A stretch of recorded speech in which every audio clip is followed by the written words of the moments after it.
Hi everyone, welcome back out to Harvest Hills Ranch. Today we're going to be taking a look at exercise and actually answering the question of whether or not you are indeed exercising when you exercise. That may seem like a little bit of an odd question, but it's something that, believe it or not, comes up very frequently in my practice, and I felt like, you know what, it's time we tackle this topic.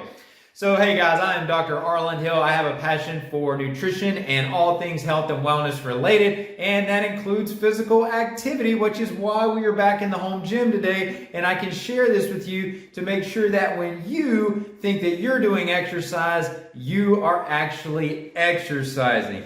Now, to help you understand this, the first thing we need to do is define exercise. And to do that, I am actually going to get a bit of help. So we are going to take a look at the American Heritage Dictionary, 5th edition, mind you, and we are going to look at specifically what exercise is. And there are 3 definitions here, which actually all I think are relevant to our conversation today. But let's just tackle the first one here, which is that 1, it's an exercise is an activity that requires physical or mental exertion, especially when it's being performed to develop or maintain fitness.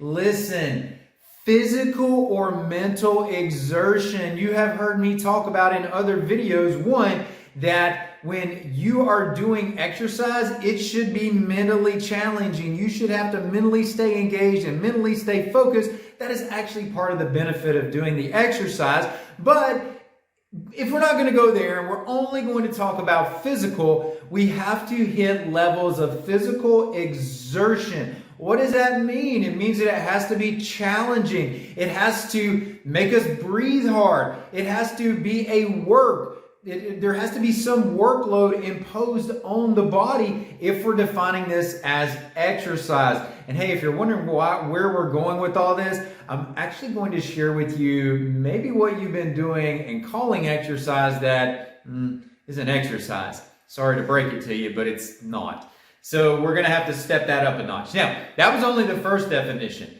As we know, there can be multiple definitions for the same word. So let's take a look at the next definition. And this is a specific activity performed to develop or maintain fitness or a skill. Well, what is fitness? Fitness is the ability to adapt, to accommodate, to look at your environment and be exposed to your environment and accommodate to the challenges that your environment imposes on you. Or if you have a specific objective, which you should be coming to your workouts with an objective, how are you going to meet that objective? Well, you are going to develop a skill set to meet that objective. So here it comes, guys. I'm about to burst some of your bubbles. So many of my patients over the years have told me when I ask, well, give me some idea of what type of exercise that you're doing. Well, I'm walking and gardening. Here's my question for you. Is it hard for you to get up out of your chair and walk to the restroom? If the answer to that is yes, we can call that exercise. It is a physical challenge for you. It required exertion, and we probably need to develop an entire plan for you. However, if you are like the majority of individuals and you can get up from your chair and you can walk to the restroom or you can walk outside to your car and you are not labored of breath when you do that, ladies and gentlemen, that is not exercise. Gardening is not exercise. Now, if you're taking 50-pound bags of potting soil and you're throwing it over your shoulder, maybe both shoulders, and you're walking with it and you're doing strongman walks, okay, maybe I can reclassify that for you. If you're doing, carries with these and you're holding it in your arms and by the time you get there, you're just dropping it because you're exerted from doing that, hey, I'll work with you. I will call that exercise. I don't think that's what most of you are doing. I know that's not what most of you are doing. So that leads us to our third definition for exercise, which is the active use or application of something. We need to be actively using and imposing demands on our muscles, on our body. We need to be straining our muscle tissue, straining our cartilage. We need to be forcing adaptation. If we are not demanding an adaptation from the activity that we are doing, it's not exercise. It's not classified as exercise. It has to impose a challenge. And some of you are going to listen to this and say, well, I'm too old to do that. Nonsense. You're never too old. Am I 20? Can I do all the same things that I did when I was 20 years old? No, I'm not as resilient. But can I still do a lot? Yes, I can. And can someone that is 60, 70, 80, 90, can they still do physical activity? Yes, it is all a relative conversation, and they can do the things that they are physically able to do to the exertion point that they can do it relative to what their level of exertion and capabilities are. So, what does this all boil down to?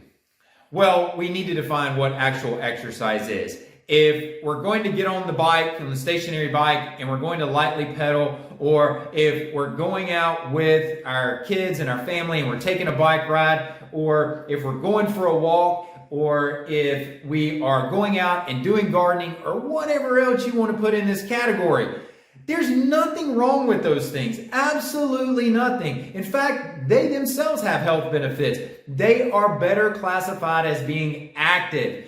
But if we are going to create an adaptive response in our body that is going to optimize our health and promote longevity, we have to call that exercise, and that means we have to take it up a notch. We can't settle for these low-level activities that we like to reclassify as exercise because we like to think in our mind that we did something when in reality we really didn't do anything. So with that being said, guys, reframe your thought process and it'll make going and doing these higher intensity activities much easier for you within your capabilities. Of course, we don't want to overdo it. That's not the issue here either, or not the conversation. And we want to optimize our rest periods too, but we can have longer rest periods if we use higher intensity and we're more engaged in our activities as well, physically and mentally. So hope you enjoyed the information here today, guys. Hey, if you are looking for more information that is going to shoot you straight about what you need to be doing with your health, go to drarlandhill.com and you can find out all about what I do with my patients and how I support them to get to optimal health. And we have very straightforward conversations just like this. And if you are looking where to find real food that is raised with uncompromising principles, go to harvesthillsranch.com and you can find out all about what Leah and I do out here at the ranch. So until next time, Dr. Arland Hill, we'll talk to you guys soon. Go enjoy some physical activity.